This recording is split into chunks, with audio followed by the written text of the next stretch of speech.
Então, o primeiro passo aqui, depois que você instalou o software, é você ter a base de dados para fazer a leitura do Factor.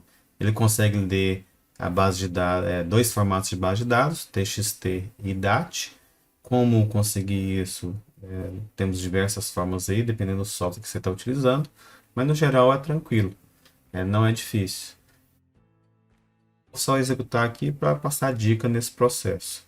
Por exemplo, né, a primeira dica é se você tem uma base de dados aí que está relacionando outras variáveis da sua pesquisa, como essa aqui, por exemplo, nós temos aqui 140, 140 variáveis, e eu não vou avaliar 140 variáveis na análise estrutural exploratória, só vou avaliar essa escala aqui, a escala bem-estar financeiro. Eu devo inserir na base de dados DAT ou TXT somente essas variáveis que vão entrar na FE. Especificamente aqui no SPCS, como que eu posso fazer isso? Posso vir aqui, salvar como, arquivo, salvar como, e aí nós vamos ter aqui a pastinha, vai estar lá o meu executável, que eu já estou utilizando. Vou aqui em variáveis, vou selecionar só aquilo que realmente eu quero. Aqui, ó, BF1, BF2, BF3i, no meu caso aqui significa que é o item 3 da BF invertido, certo? Os itens ali, as opções de resposta já estão reversas, certo? Para indicar quanto maior o grau de concordância, maior o bem-estar financeiro. Item 4, item 5i, 6i, 7i, 8, 9i e 10i. Então são 10 variáveis, como vocês podem perceber aqui. Continue, já tem aqui, né, formato save, mas não é o que eu vou utilizar. Vou usar aqui para fins de exemplo o formato ponto .dat. E aí eu vou colocar o nome da escala, né, do arquivo no caso, né, vou colocar aqui de BEF, certo? BEF é o encoder que você pode colocar local também, mas o Vector consegue ler também o TF8, certo? Vou colocar local. E é importante você não selecionar para você colocar o nome das variáveis na primeira linha, que o Vector não vai ler isso, certo? Pode ser que dê problema. Depois que você os parâmetros aqui para salvar, colocar salvar. Então, eu tenho a base agora no Excel. Como que eu posso fazer? Eu posso usar um procedimento simples. Eu pego só aquele que eu vou utilizar. Nesse caso aqui, eu tenho os mesmos itens que estavam lá no SPSS. Vou selecioná-los, dar um Ctrl C, colocar aqui em outra planilha, certo? Vou limpar aquilo que eu não quero. Nesse caso aqui, eu vou tirar os itens que não são invertidos, que é o 3, 5, 6, 7, 9 e 10. Vou excluí-los. Eu sei que na sequência aqui está correta, BF1, 2, 3 até a 10. Vou selecionar aquilo que me interessa, que são só os dados, não copiar a primeira linha. Venho aqui, pego tudo que eu vou utilizar, dou um Ctrl C e, por exemplo, vou aqui na minha pastinha, abro um arquivo aqui TXT, por exemplo. Aqui eu estou chamado BF TXT, certo? Vou ali, Ctrl V. Então essa é a minha base de dados no formato TXT.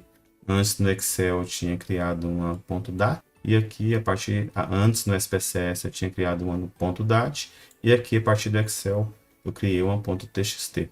Então tanto faz se eu vou usar a .dat ou a .txt, o software, o Factor vai ler tranquilamente uma ou outra. Como a gente pode ver aqui, o arquivo de legenda ele tem que ter esse formato aqui. No caso lá a gente tem um formato da base de dados com 10 colunas, sendo as linhas observações, 918 observações. E aqui nós temos o arquivo de legenda sendo uma única coluna, sendo 10 linhas, cada um indicando o código da variável, certo? E aqui você pode criar esse arquivo de legenda de várias formas, né? É só dar um Ctrl C e Ctrl V aqui no arquivo TXT e nomear, no caso nosso aqui, como a gente nomeou, de legenda .txt. Então, como nós falamos, a ideia é você deixar o executável do Factor na pastinha que você vai utilizar. E aqui nós vamos executar a partir dessa pasta. O primeiro passo que a gente tem que fazer é inserir a base de dados, né? Como a gente já salvou aqui no formato .dat, txt, nós vamos ler os dados, né, o read data. Não, inicialmente a gente não vai trabalhar e mexer aqui no caso no menu de análise multigrupo, né? Tá em progresso ainda, tem muita coisa a ver nessa questão aqui da análise setorial multigrupos, certo? Então nós vamos analisar só esse menuzinho aqui. E a primeira coisa que a gente vai fazer é ler a base de dados. E aqui nos scores dos participantes nós vamos procurar, e nesse caso aqui, como o executável já está na pasta, ele vai ler os arquivos da pasta. Vamos ler aqui, bf. E quando ele lê, você tem que ver essa mensagem aqui em verde, o tamanho da amostra, que você já a priori já sabe, e a quantidade de variáveis também que você já sabe. Se você desejar ler o arquivo de agenda, como a gente criou, a gente vem selecionando a variable labels, vai procurar, e nós criamos aqui, eu criei aqui a variável, um arquivo txt, nesse caso aqui, certo? TXT, chamado legenda. Então, vai ler aqui. E essa legenda só vai ter efeito nos outputs, viu? Então, você não vai ver o nome das variáveis nos outros menus, apenas nos outputs. Esse menu aqui, né, de rotacionar matriz alvo, é caso você tenha algum peso a priori que você acha para cada fator. Mais detalhes você pode dar uma olhada aqui no Help. Aqui você tem como ver como se deve configurar essa matriz caso você deseje fazer esse tipo de análise. No caso da configuração aqui das análises robustas, né, do Bootstrap, não precisa mais de 500. E caso você tenha algum missing na sua análise, não é o caso nosso aqui, que a gente excluiu todo o missing, você pode avaliar a base de dados a partir de missings. Então você vai identificar aqui no caso no Factor qual que é o valor missing. Se você digitou lá tudo missing 99, você vai colocar aqui 99, certo? Se você digitou 999 como era, você vai deixar 999. Mas nesse caso aqui não vai surgir efeito porque a gente não tinha missing. Se tiver, o software, o Factor, ele tem um algoritmo aqui que vai ajudar a gente a fazer essa análise com missing. É óbvio que muitos missing nunca é recomendado. A literatura fala aí, no máximo estourando aí, para você não ter tantos problemas, 5%. Então, se você tiver uma base de dados com missing, você pode avaliar e o software vai fazer o input desses missing a partir do método, que se não me engano é o método de HotDeck, como eu imaginava, a imputação de HotDeck. Existem outros tipos de imputação, mas essa é que o Factor trabalha. Então nós agora, para fazer a leitura dos dados, nós simplesmente apertamos aqui Open Single Group Dataset. E aí o software vai fazer a leitura, já até criar as amostras Bootstrap, para depois a gente vir aqui e configurar as análises. Depois que estruturamos a base de dados, opcionalmente também criamos um arquivo de legenda e lemos ele no Factor. O Factor consegue ler apenas .txt ou .dat, como a gente indicou. Nós vamos agora no menu configurar as análises, que é aqui que é a tela que nós vamos ter as principais decisões que temos que tomar na AFE. Em configurações dos dados aqui, se a gente não está avaliando uma análise multigrupo, não precisamos ir. De qualquer forma, tem aqui a visualização dos dados para você fazer uma segunda conferência se deu tudo ok. A primeira conferência que a gente faz é lá quando a gente está lendo os dados.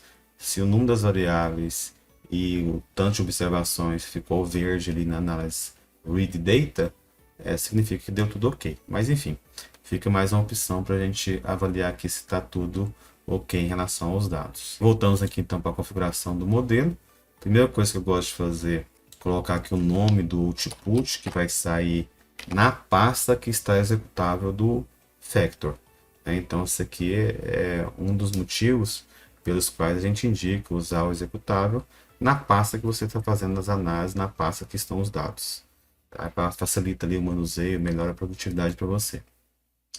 E aqui acima, quando a gente tem aqui variáveis nas análises, Podem perceber que nós temos as variáveis aqui de 1 até a 10, que foi o que ele conseguiu ler. Cada uma aqui representa o nosso item da BF, né? BF1 é V1, BF2, V2. Como a escala é unidimensional, vai ficar fácil a minha organização, mas para vocês aí que estiver avaliando, por exemplo, uma escala multidimensional, é bom você, aconselho-se, né, você tentar agrupar os itens, as variáveis na sequência dos fatores que esperam, para lá no output você ter uma melhor visualização do que está acontecendo, como os itens estão se agrupando. Nesse caso aqui, vai ser tranquilo. Também, é claro, o arquivo legenda que você inseriu vai ajudar também, e esse arquivo legenda só vai ter efeito no output. A primeira decisão que nós temos que tomar é qual tipo de matriz que vamos utilizar. Como nós temos dados aqui do tipo ordinal, que varia de 1 a 3, mesmo que fosse de 1 a 5, nós temos que usar uma matriz policórica. Se os seus dados aí são do tipo 0 e 1, né, são dados binários, automaticamente o software vai entender isso e vai rodar uma matriz tetacórica. Se os seus dados são contínuos, aí você poderia sim usar uma matriz de correlação de Pearson, como comumente se utiliza. Ou erroneamente se utiliza a matriz de Pearson para variáveis ordinais. Se a sua variável é ordinal, mas tem uma escala aí que vai de 1 a 15, 1 a 20, 1 a 10, pode ser que as diferenças práticas são poucas entre Pearson ou policórica. Mas se sua base de dados aí tem itens do tipo ordinal, do tipo Likert, de 1 a 5, 1 a 7, a literatura apresenta que a matriz de Pearson ela subestima a verdadeira correlação entre as variáveis. No menu que configura o smoothing você não precisa mexer, diz respeito ao algoritmo que você vai utilizar caso você tenha uma matriz não definida, certo? E nós temos 3 opções aqui, e a que os próprios autores do software recomendam é a primeira, né, que é a proposta deles, inclusive. Então, esse aqui a gente não precisa mexer, a não ser que de repente você tenha algum problema de uma matriz não definida e não está convergindo, de repente faz jus você vir aqui e tentar outro algoritmo de suavização. A ideia principal aqui é você pegar a diagonal da matriz ali e alterar, ponderar, suavizar essa diagonal nas variáveis que estão dando problema. Sobre os procedimentos de retenção fatorial, o Factor traz excelentes alternativas, 4 especificamente, baseado no critério de informação BIC, né, o critério bayesiano. Quanto menor o BIC, melhor. Então, ele vai simular diferentes estruturas fatoriais. Aquela que produziu o menor BIC será recomendada. A análise paralela, que nós vamos discutir nesse exemplo. O método de Hu, que vamos discutir em exemplo posterior. Tanto a análise paralela como o método de Hu são excelentes opções. Alguns estudos de simulação colocam o método de Hu até um pouco melhor do que a análise paralela, mas de uma forma geral produzem resultados semelhantes. Existem outras técnicas sendo recomendadas na literatura, porém um pouco mais recentes, técnicas baseadas em redes, por exemplo. Não vamos comentar aqui, inclusive o software Factor também não tem essa opção por enquanto. E caso você, por exemplo, utilize o método MRFA, não é recomendado, vai abrir a opção para você aqui do método de retenção MAP. Ok, então em relação à análise paralela que nós vamos utilizar, voltando aqui para o nosso método que a gente vai utilizar, né? Em relação à análise paralela, quando você aperta configurar APA, abre essa janela aqui, porém você não vai precisar mexer, vamos usar o procedimento ótimo de Timmer-Lorenz-Serva, que é mais eficiente computacionalmente falando, apenas 500 matrizes de correlação amostrada é suficiente, e utilizar também o método de permutação, que ele consegue ter uma fidedignidade maior em relação à distribuição da amostra. Se você colocar aqui normal, ele vai amostrar matrizes de correlação baseada na distribuição normal. Na permutação, ele vai mostrar baseado na distribuição empírica dos seus dados. E geralmente aqui também, no número de fatores a serem considerados na análise paralela, você pode deixar aqui padrão que, enfim, quanto mais você colocar aqui, teoricamente você poderia pensar, já que a gente tem aqui 10 variáveis, 10 fatores, mas não faz sentido. Então ele vai tentar aqui buscar no máximo 6 fatores, certo? Então colocamos OK. Em relação aos métodos de estimação, o Factor nos dá boas opções. Quando a gente coloca aqui número de fatores, qualquer valor acima de zero, ele abre as opções para nós. Não temos aqui a opção de máxima verossimilhança, porque nós selecionamos a matriz policórica. Mas se a gente selecionar a matriz de Pearson, abre aqui máxima verossimilhança. Como nossos dados são ordinais e a matriz é utilizada policórica, o Factor não deixa você cometer esse erro, tá? Porque a gente não pode usar máxima verossimilhança em matriz policórica. Nesse caso aqui, especificamente nesse exemplo, a gente vai usar o DWLS. Se usássemos também o LS, não estaria errado. Na verdade, os dois têm performado muito parecido em termos de eficiência aí nos estudos de simulação. Isso, estou falando em dados ordinais. Mas é claro que você poderia também ter uma matriz dados contínuos, com falta de normalidade, poderia também usar o LS e TWLS, o DWLS. Alguns estudos falam que quando os dados são contínuos e não normais, o LS é até um pouco melhor que o DWLS. Enfim, no nosso caso aqui, como os dados são ordinais, nós podemos usar tanto um como o outro. Vamos usar o DWLS e PCA. Os autores do software indicaram que nem deveria existir PCA aqui, porque PCA não é um método de análise fatorial exploratória, é um método de redução de dados. Só que eles colocaram a pedido de alguns pesquisadores, mas nem deveria existir. Quando a gente seleciona o DWLS aqui, nós temos que colocar aqui na opção robusta, já vem selecionada, porque lá atrás você selecionou a amostra Bootstrap, então deduz que você quer uma análise robusta. Você vai aqui configurar, e aqui a gente não tem que mudar nada, certo? Esse modelo que diz respeito à solução MVWLS, é a mesma solução que tem lá no MPulse, a solução talvez hoje é considerada mais robusta em termos de dados ordinais e falta de normalidade. Tá? Então aqui a gente vai ter um ajuste no Q quadrado na hora de fazer as nossas inferências. Sem falar que também a gente vai construir os intervalos de confiança a partir de Bootstrap. E aí a melhor opção aqui é o BCA, Bias Correct Answer Rate. E a gente pode colocar 95% também. E as mesmas 500 amostras que a gente tinha colocado lá no final. Eu quero que estimule esse intervalo de confiança apenas para as cargas fatoriais. Os outros índices aqui no primeiro momento não me interessa tanto. Sem falar que também, nesse primeiro momento, eu não vou usar nenhuma análise da TRI, da teoria da resposta ao item. Então, não vou pedir para printar ou calcular os intervalos de confiança. O item A, o item B, o intercepto, ou, no caso, a discriminação e a dificuldade da TRI, certo? Então, aqui a gente não muda em nada também. Agora, nós podemos avaliar aqui nas outras especificações do modelo. Quando a gente aperta aqui, vamos ter 4 menus com diversas opções de análise.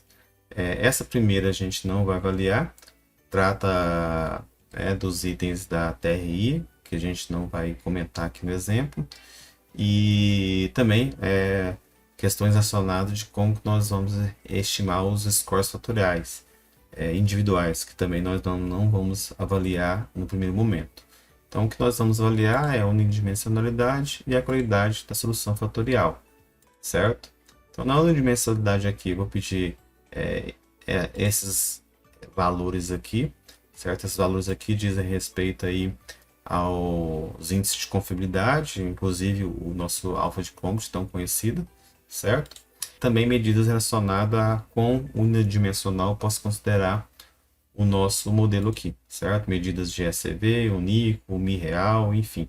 Nós vamos avaliar depois lá no output.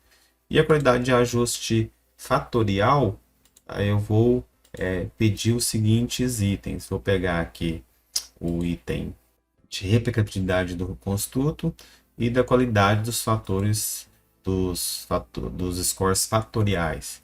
Essas replicabilidades aqui são o índice H, que nós vamos ver para que serve no output, e também da qualidade, os índices FDI, SR, EPTD, Orion, também vai ver para que serve e como interpretar quando a gente estiver avaliando o output.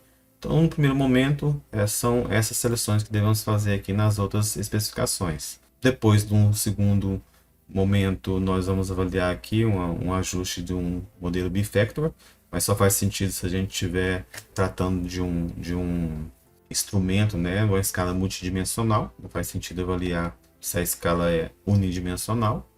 E também aqui a gente vai gerar os scores fatoriais quando você tem a solução definitiva. Então, quando você refinou e tem a solução definitiva, você porventura pode estimar aqui os scores fatoriais. Se você for em algum software, te dá a opção, por exemplo, de estimativa via método de regressão. Aqui são métodos bayesianos. Se você tivesse uma escala multidimensional, aqui no número de fatores não fosse 1, mas fosse, por exemplo, 2 ou 3, você teria aqui a opção de como você queria rotacionar esses fatores. A rotação é para você melhorar a interpretação dos itens alocados a cada fator. Enfim, você tem diversas opções aqui no Factor, né? As que existem aí nos principais softwares também tem aqui Varimax, Quartimax, Promax, Oblimin, enfim. É quase sempre recomendado, no primeiro momento, você tentar uma solução oblíqua. Na solução oblíqua tem a Promax, Oblimin, no caso aqui do Factor, a Promin também, certo? E as de baixo geralmente são as opções de baixo são as opções oblíquas e as opções de cima são as opções ortogonais. Nesse caso nosso aqui não faz sentido porque só tem um fator, né? Então é uma escala unidimensional, eu não preciso verificar aqui a rotação, interpretar a rotação. Depois que a gente tomou todas as decisões inerentes à nossa análise fatorial exploratória, matriz de correlação, método de rotação, o método de estimação, se fosse necessário o método de rotação, nós colocamos OK aqui no Factor e aí nós computamos a análise. Como vocês podem perceber, dependendo da análise que você for executar, o software vai calcular um tempão aqui. Então já vamos para a análise do output e não perder tempo aqui dele rodando. Então, depois que o Factor finalizou as análises, ele vai gerar automaticamente aqui um arquivo TXT, que é o arquivo de output. Esse arquivo tem o mesmo nome que você definiu lá na configuração das análises. Esse cômputo, né, esses cálculos podem demorar ou não, dependem da complexidade aí, das suas análises. Esse aqui especificamente não é tão complexo, apenas uma dimensão e apenas 10 variáveis. Mesmo assim, demorou 8 minutos. Mas eu tive análise aqui já que demoraram 3 horas, 13 horas. Então vai depender da complexidade. É por isso que os autores muitas vezes indicam para você fazer os cálculos à noite e deixar o computador rodando. Isso independente da potência do computador, já que, por exemplo, o software ele usa apenas um core. Então, independente se o computador é um pouco mais antigo ou mais novo, não vai variar tanto assim a performance do Factor. Vale lembrar que nessa análise aqui que nós vamos proceder, a gente vai ser um pouco mais abrangente, né, dando mais detalhes das estimativas, das medidas, diferente do que a gente fez anteriormente, quando a gente estava indicando quais são os menus que devem ser selecionados lá, né, no Factor, como a gente propôs no artigo. Então a gente vai ser um pouco mais detalhista aqui nessa análise dos outputs. Gostaria de frisar com vocês inicialmente dois blocos dos outputs, o primeiro e o último. Parece ser bobo, mas esse primeiro aqui ele torna-se muito importante, já que o Factor, né, ele não é um software com sintaxe, né, que depois a gente pode voltar e ver o que a gente fez, o que a gente selecionou. Então esse primeiro bloco aqui vai nos dizer quais foram as nossas escolhas metodológicas lá atrás. Então, por exemplo, a gente selecionou lá uma matriz policórica. Parece bobo, mas eu já deixei software aqui rodar 3 horas e depois percebi que eu fiz errado e tinha selecionado uma matriz de Pearson. Por uma confusão ou outra, você acaba selecionando uma coisa que você não quer, ou adicional, enfim.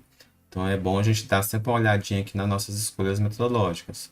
Nós lá também, nós escolhemos lá o método DWS na sua forma robusta. Então está aqui especificado as nossas decisões. Tão importante quanto, principalmente se você é um pesquisador, né, vai detalhar isso, as escolhas metodológicas, são as indicações das referências para cada decisão. Então isso aqui é muito importante para você que vai descrever os seus resultados. Essas referências que estão indicadas aqui, e como vocês viram também está indicada lá nas opções, quando você vai apertar e selecionar cada uma delas, encontram-se onde? Encontram-se lá no final do arquivo. Então todas as referências estão aqui, ó, certo? Cada uma pontuada conforme o que você escolheu. Então isso é muito importante, muito interessante. Faz jus aí, né? Um dos motivos pelos quais do software do Factor ser tão completo assim. Então vamos voltar lá para o segundo bloco. O primeiro aqui eu já expliquei, né? O segundo bloco é de estatísticas descritivas. Não vou me atentar tanto para essa questão. Você tem aqui as estatísticas, né? No caso aqui, média, variância, assimetria, kurtose dos itens e seus intervalos de confiança. Você também tem um projeto de gráfico de barras aqui, indicando a frequência também de cada uma das variáveis. Esse zero aqui não existe, né? É um bug visual, como eu indiquei, por exemplo, lá no artigo, certo? Mas isso não atrapalhou e não dá erro nenhum nos cálculos. Então, essa parte aqui também de análise descritiva eu não vou me atentar muito não, porque, enfim, se a pessoa chegou até a análise fatorial exploratória, é porque ela entende um pouquinho de análise descritiva. Mas é óbvio que é interessante a gente ver aí como se comporta a distribuição de cada um dos itens, né? Geralmente, quase sempre, quando a gente trata de índices de itens ordinais, eles são um pouco assimétricos. É o que acontece aqui, mais deslocado para um lado. Mas enfim, isso aqui fica a cargo de vocês. Então, logo na sequência das estatísticas descritivas, nós temos aqui o teste de normalidade multivariada, né? O teste de Mardia. E esse teste aqui, como a gente pode ver, ele rejeitou a normalidade multivariada. Quase sempre vai ser assim, viu, pessoal? Tem 15 anos que eu avalio os dados e já avaliei centenas de bases de dados e nunca achei, nunca achei nunca consegui, no caso assim, não rejeitar essa hipótese de normalidade multivariada. Então, como alguns colocam aí, né, realmente é um unicórnio. Enfim, em muitas situações a falta de normalidade de uma forma exacerbada não vai ser tanto problema. Mas não é o caso aqui, né, gente? Não é o caso aqui porque, como vocês estão vendo aqui, eu tenho simplesmente itens com apenas 3 categorias. Então aqui não vai ser normal mesmo. Então a gente já esperava isso. E aqui, como a gente pode ver, rejeitamos a hipótese de normalidade multivariada. Isso aqui fatalmente você vai rejeitar, tá? O que é mais importante é você avaliar isso aqui, ó, você avaliar o coeficiente de kurtose, certo? Esse coeficiente de kurtose, se ele não for tão exacerbado, e aí as literaturas tem alguns que falam até em 20, se isso aqui for até 20, tá valendo.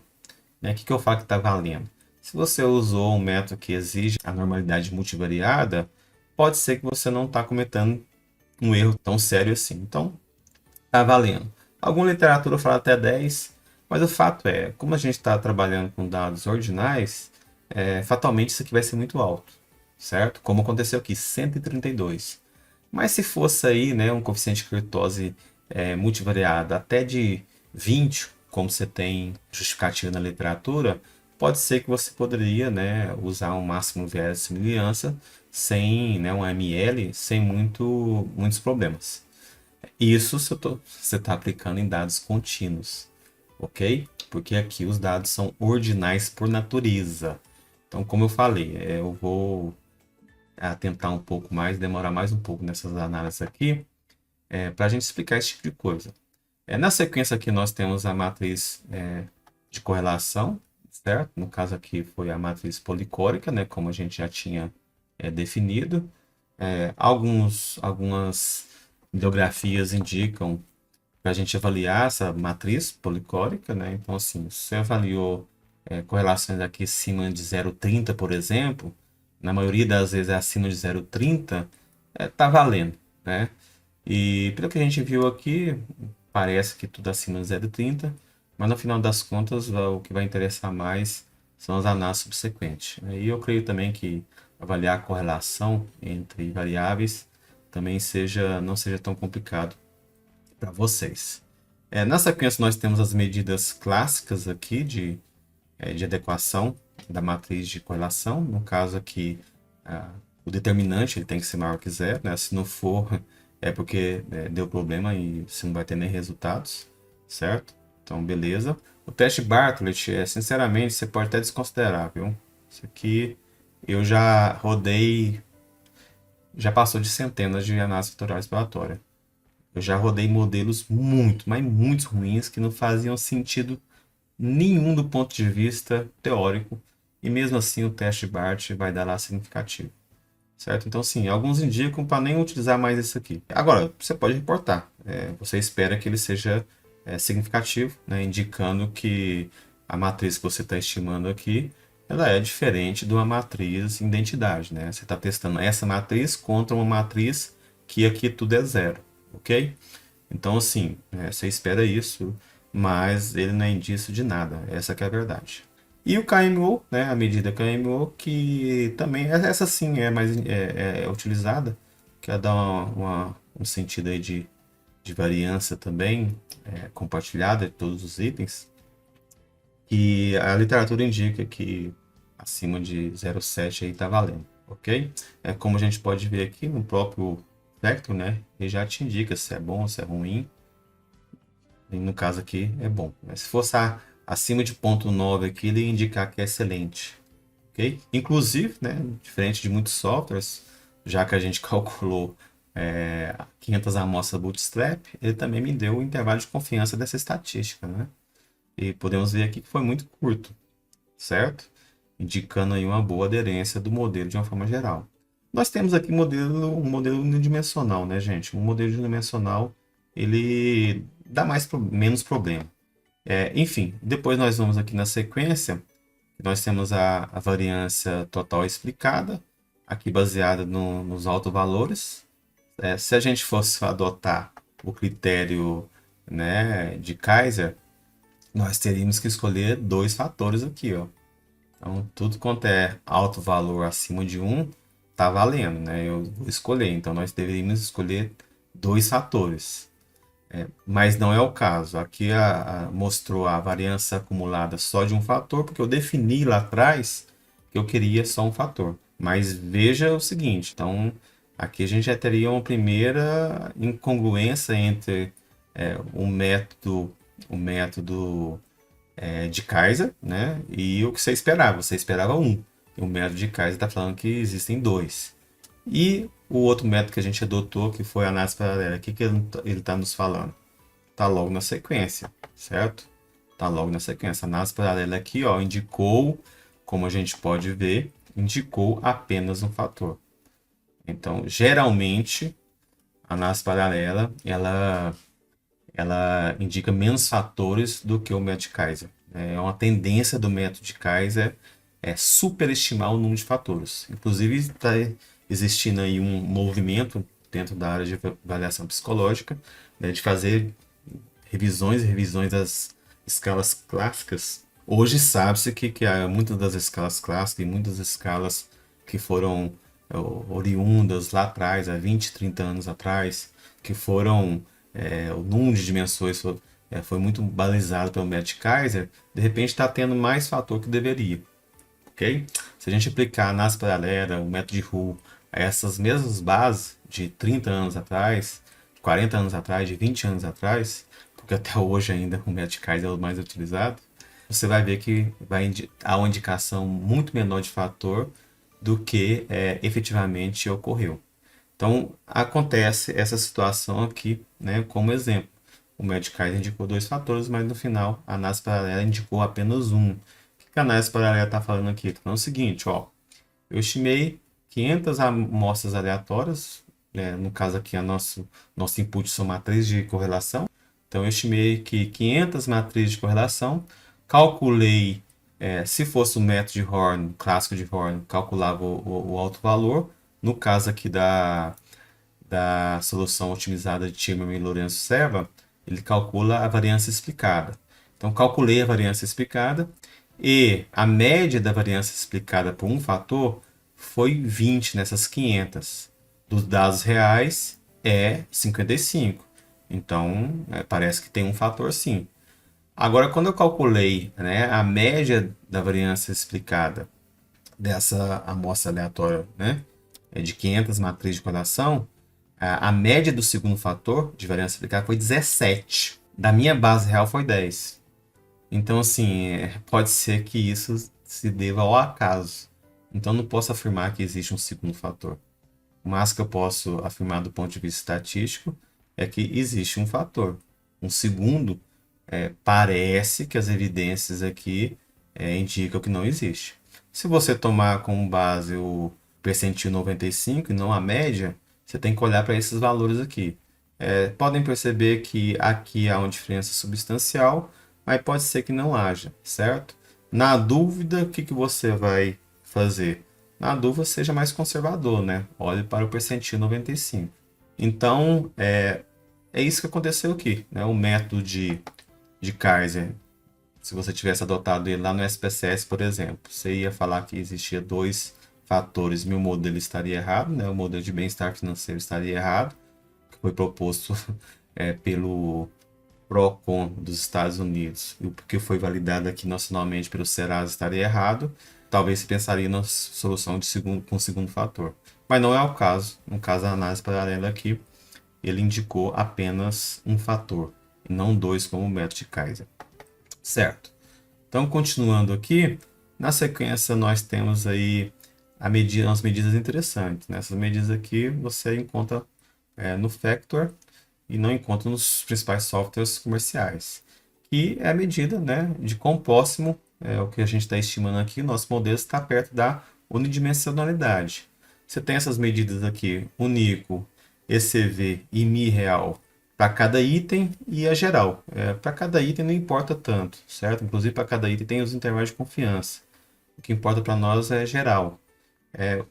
Como tem para quase todos os índices aqui, no Factor a gente também tem no Factor a gente tem aqui uma indicação de como interpretar. Em termos de interpretação, o que nós temos aqui? Né? Que é a medida de congruência unidimensional, que é o NICO, desculpa, ela tem que ser maior do que o 0,95. Né? Então, se for maior que 0,95, há uma sugestão que esse fator aqui, no caso aqui a gente já esperava, né?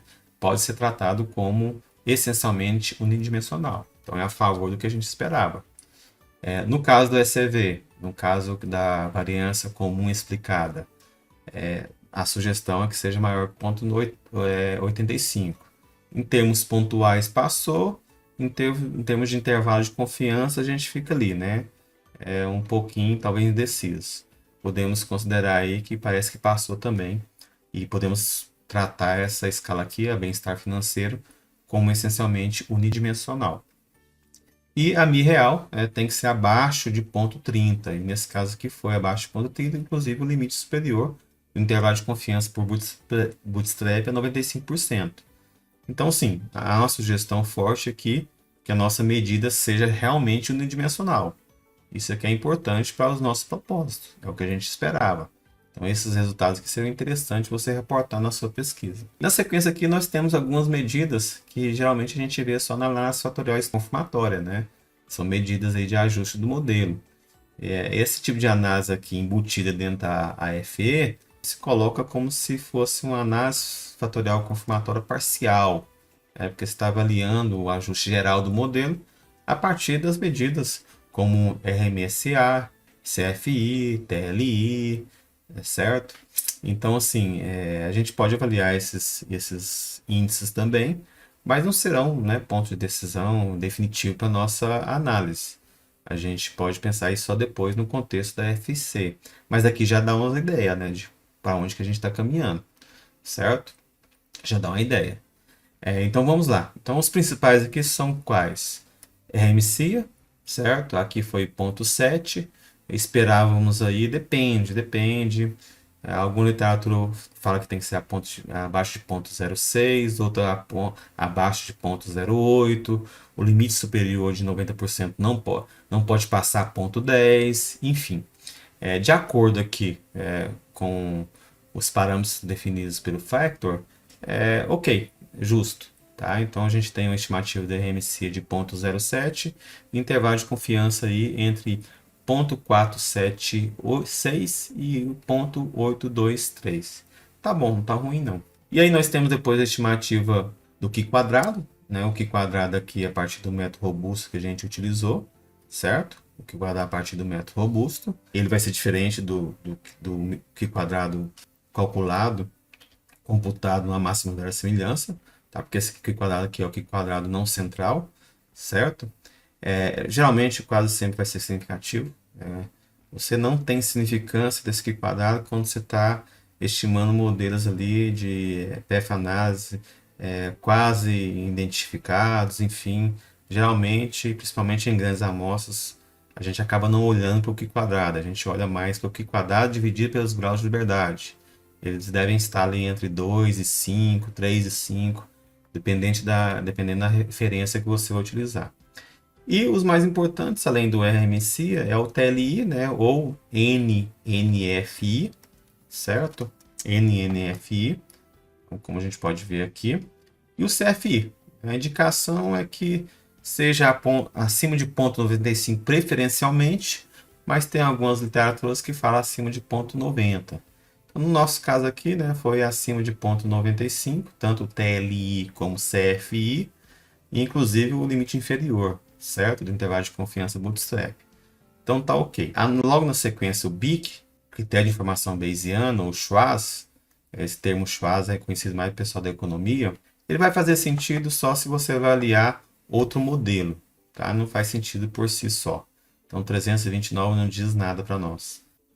E esses outros métodos aqui vocês esquecem, porque hoje em dia, tá? Hoje em dia a gente não está mais utilizando AGFI, GFI, enfim, tá? Isso aqui a gente não está usando mais. Tá? A literatura já mostrou algumas evidências empíricas em modelos de simulação que esses índices aqui, eles não são bons, certo? Não são bons, enfim. Hoje em dia não se reporta mais esses índices. O mais que você vê é porque o pessoal não está atualizado, mas em termos de evidências empíricas recentes, hoje já não se reporta. Então, continuando aqui, nós temos aqui. Nós temos as medidas do equilíbrio, né? A matriz as cargas fatoriais. Né? No nosso caso aqui, não rotacionadas não vai fazer diferença, que a gente não pediu para rotacionar e a gente tem só um fator. O que basta a gente olhar essas cargas fatoriais aqui. Por exemplo, já que a gente tem uma amostra de 918, temos uma amostra relativamente grande, poderíamos pensar em cargas fatoriais acima de pontos, já que é exploratório também, né? Vamos supor que é exploratório, a gente poderia pensar em cargas fatoriais acima de ponto 5, ponto 6, certo? Se a gente definir como ponto 5, passa tudo, né? Ponto 6 a gente teria que avaliar aí se de repente essas duas últimas aqui, por exemplo, deveria ficar ou não, né? Deixa eu colocar aqui as duas últimas, ou seja, os itens do BF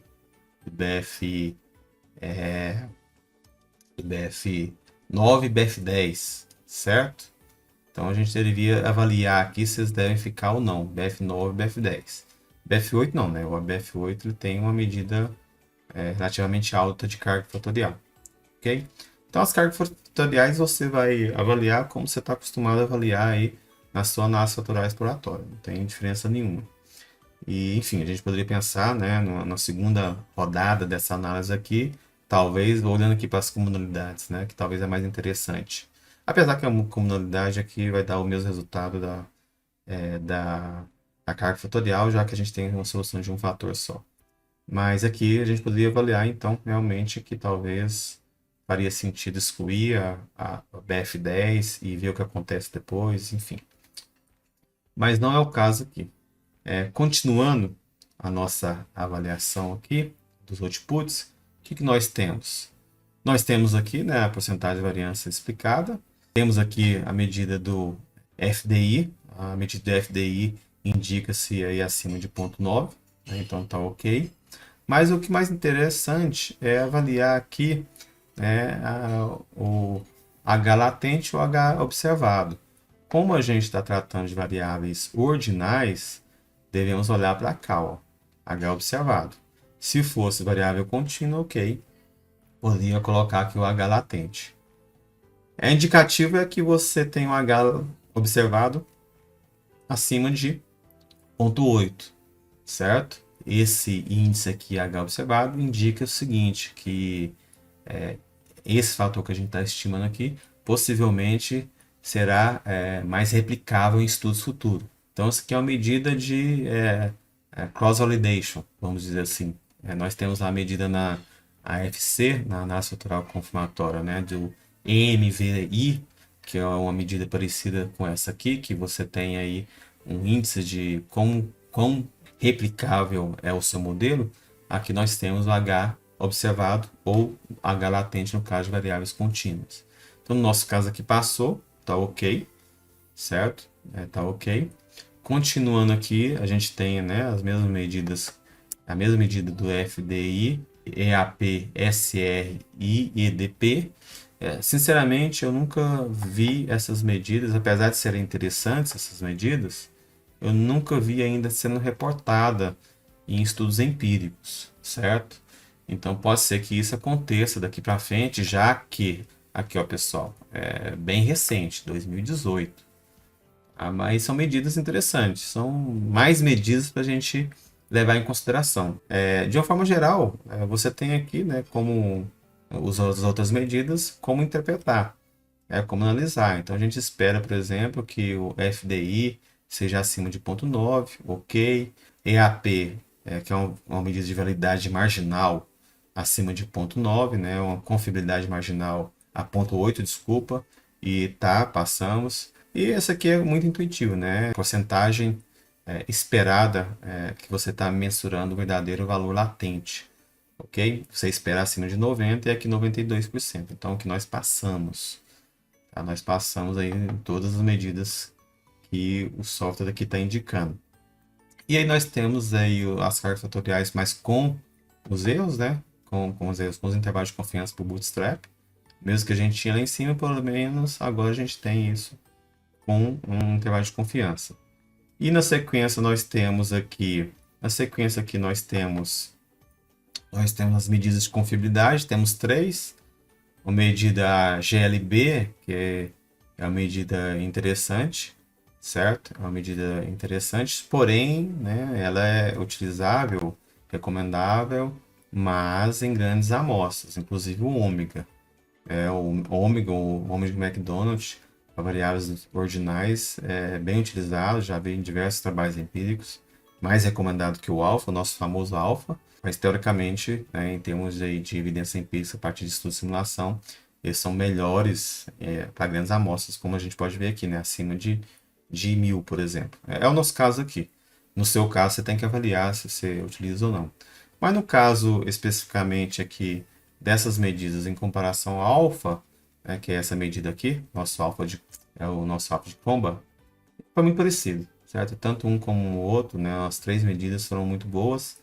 Por quê? Porque a recomendação aqui é que tudo isso seja acima de 0,07, né? Bom, como é acima de 0,7, então tá tudo bem aqui, passou belezinha. Ok, continuando aqui, nós temos aqui as unidades associadas e por fim aqui as medidas de resíduos. A mais importante aqui, também utilizada na análise fatorial confirmatória, é essa medida aqui na RMSR, certo? Que é talvez a mais famosa. Nesse caso especificamente aqui, a gente indica valores, alguns que falam abaixo de 0,08, 0,10, 0,06. Então, teve um bom ajuste. Teve um bom ajuste aqui o modelo de uma forma geral, como a gente pôde ver. Ok? E no mais, ainda nós temos algumas avaliações mais individuais, dos scores individuais. E aí, dos resíduos, né? Esse aqui é um ajuste dos resíduos.